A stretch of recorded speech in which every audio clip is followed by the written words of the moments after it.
Well, good afternoon and welcome to Saturday.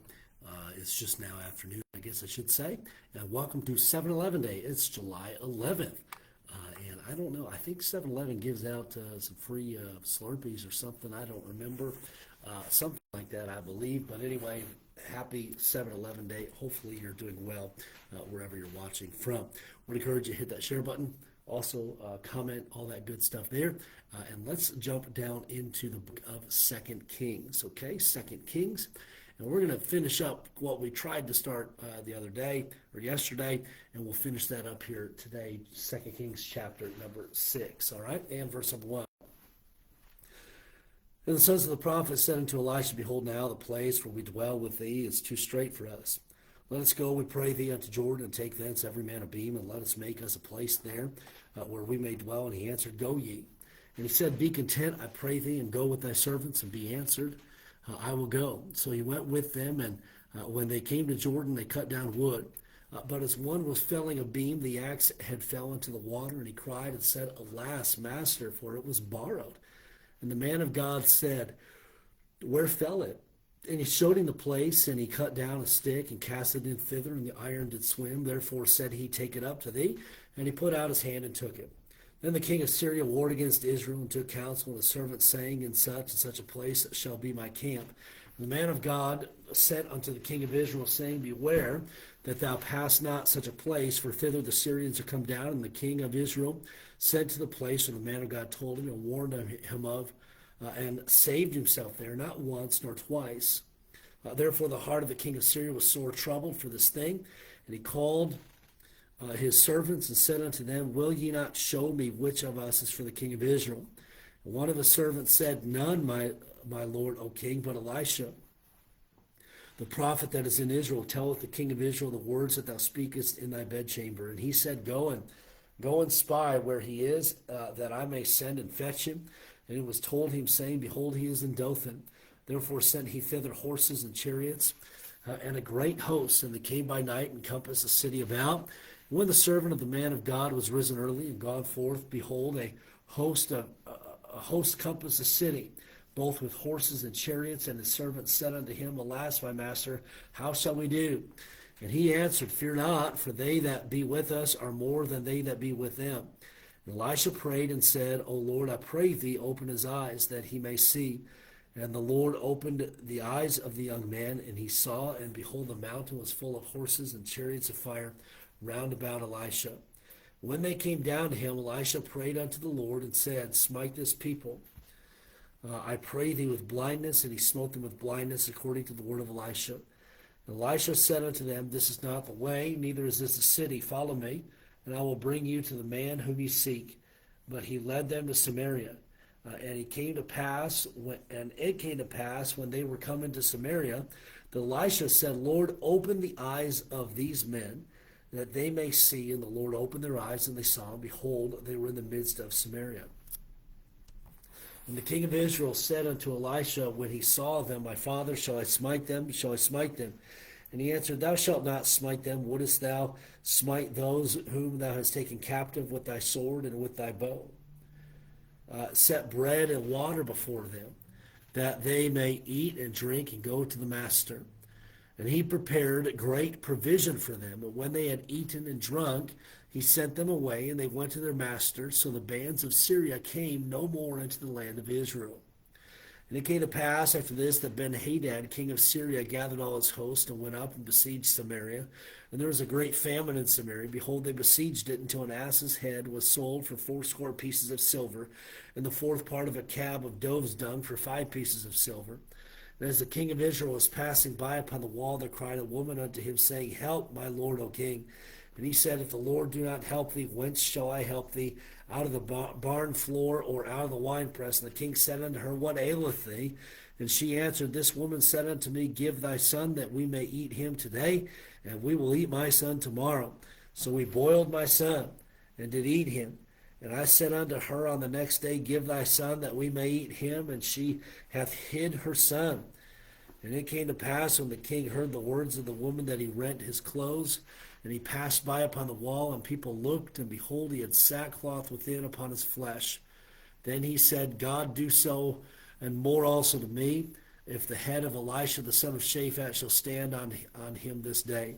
Elisha sat in his house, and the elders sat with him, and the king sent a man from before him. But ere the messenger came to him, he said to the elders, See ye how this son of a murderer hath sent to take away mine head? Look, when the messenger cometh, shut the door, and hold him fast at the door. Is not the sound of his master's feet behind him? While he yet talked with him, behold, the messenger came down unto him and said, Behold, this evil is of the Lord. What should I wait for the Lord any longer? Chapter 7. Then Elisha said, Hear ye the word of the Lord. Thus saith the Lord, Tomorrow about this time shall a measure of fine flour be sold for a shekel, and 2 measures of barley for a shekel in the gate of Samaria.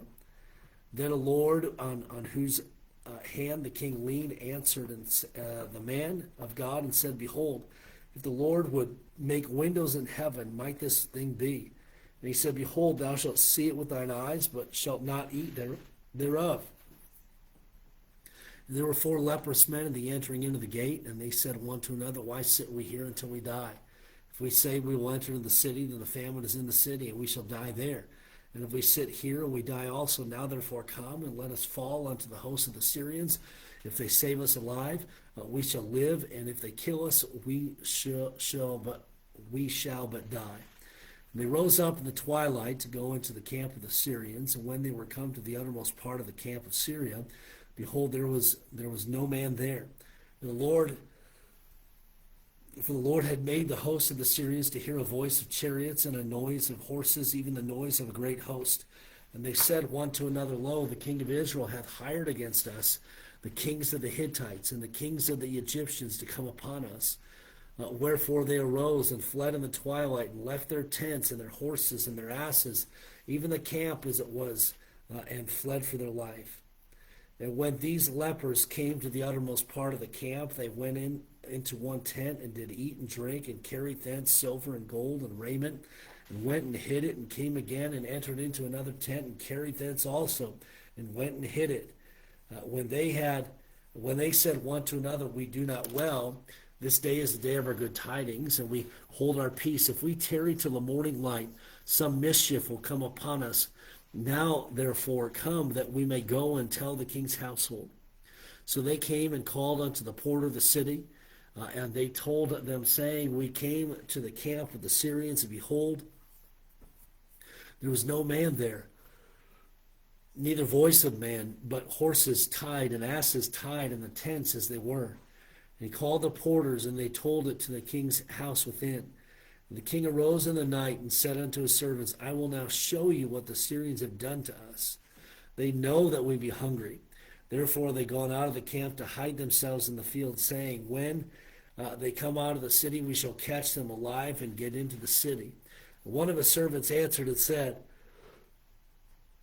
Let some take, I pray thee, 5 of the horses that remain which are left in the city. Behold, they are as all the multitude of Israel that are left in it. Behold, I say they are even as all the multitude of the Israelites that are consumed, and let us send and see. They took therefore 2 chariot horses, and the king sent after the host of the Syrians, saying, Go and see. And they went after them unto Jordan. And lo, all the way was full of garments and vessels which the Syrians had taken away in their haste. And the messengers returned and told the king, and the people went out and spoiled the tents of the Syrians. So a measure of flour was sold for a shekel, and 2 measures of barley for a shekel, according to the word of the Lord. And the king appointed the Lord, on whose hand he leaned, to have the charge of the gate. And the people trode upon him in the gate, and he died, as the man of God had said, who spake when the king came down to him.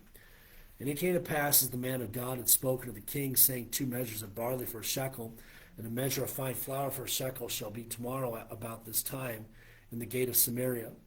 And that Lord answered the man of God and said, Now, behold, if the Lord shall make windows in heaven, might such a thing be?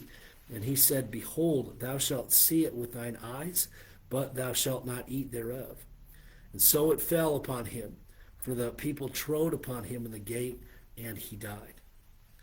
Then spake Elisha unto the woman whose son he had restored to life, saying, Arise, and go thou and thine household, and sojourn wheresoever thou canst sojourn, for the Lord hath called for a famine, and it shall also come upon the land 7 years.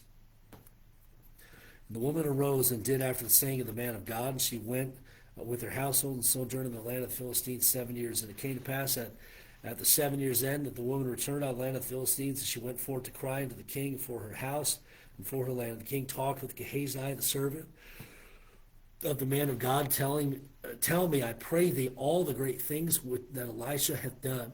And it came to pass, as he was telling the king how he had restored a dead body to life, that behold, the woman whose son he had restored to life cried to the king for her house and for her land. And Gehazi said, My lord, O king, this is the woman, and this is her son, whom Elisha restored to life. And when the king asked the woman, she told him. So the king appointed unto her a certain officer, saying, Restore all that was hers, and all the fruits of the field, since the day that she left that land, even until now. And Elisha came to Damascus, and Ben-Hadad, the king of Syria, was sick. And it was told him, saying, The man of God is come hither. And the king said unto Hazael, Take a present in thine hand, and go meet the man of God, and inquire the Lord by him, saying, Shall I recover of this disease?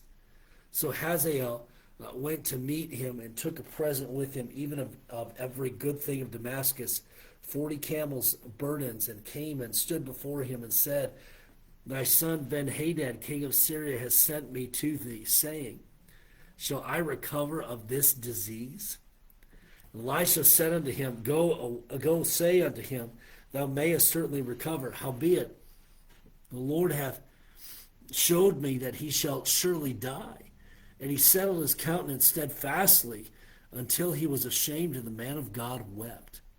And Hazael said, Why weepest, my lord? And he answered, Because I know the evil that thou wilt do unto the children of Israel.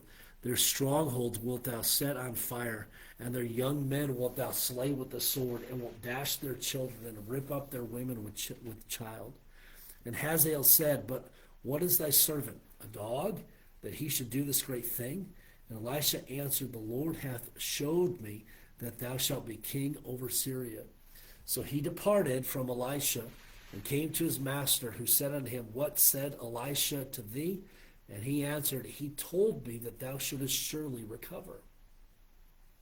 And it came to pass on the morrow that he took a thick cloth, and dipped it in water, and spread it on his face, so that he died, and Hazael reigned in his stead.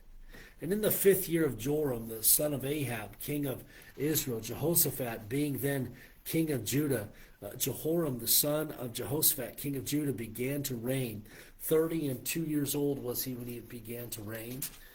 And he reigned 8 years in Jerusalem. And he walked in the way of the kings of Israel, as did the house of Ahab, for the daughter of Ahab was his wife, and he did evil in the sight of the Lord. Yet the Lord would not destroy Judah for David his servant's sake, as he promised him to give him always a light, and to his children. In his days Edom revolted from under the hand of Judah, and made a king over themselves. So Joram went over to Zaire, and all the chariots with him, and he rose by night, and smote the Edomites, which compassed him about. And the captains of the chariots and the people fled into their tents. Yet Edom revolted from under the hand of Judah unto this day. Then Libnah revolted at the same time. And the rest of the acts of Joram, and all that he did, are they not written in the book of the Chronicles of the kings of Judah? And Joram slept with his fathers, and was buried with his fathers in the city of David. And Ahaziah his son reigned in his stead. In the 12th year of Joram the son of Ahab, king of Israel, did Ahaziah the son of Jehoram, king of Judah, begin to reign. 22 years old was Ahaziah when he began to reign, and he reigned 1 year in Jerusalem. And his mother's name was Athaliah, the daughter of Omri, king of Israel. And he walked in the way of the house of Ahab, and did evil in the sight of the Lord, as did the house of Ahab. For he was the son-in-law of the house of Ahab, and he went with Joram, the son of Ahab, to the war against Hazael, king of Syria, and Ramoth-Gilead, and the Syrians wounded Joram. And King Joram went back to be healed in Jezreel of the wounds which the Syrians had given him at Ramah, when he fought against Hazael, king of Syria. And Ahaziah, the son of Jehoram, king of Judah, went down to see Joram, the son of Ahab, in Jezreel, because he was sick. And that brings us to the end of chapter number 8, and also brings us to the end of our scripture reading for today. Thank you for joining me. Hope that you'll have a tremendous Saturday, and look forward to seeing you all in church tomorrow or wherever you're watching from. Hope that you'll be in your local church. Have a great day, everybody. Thank you for joining me for our Daily Walk.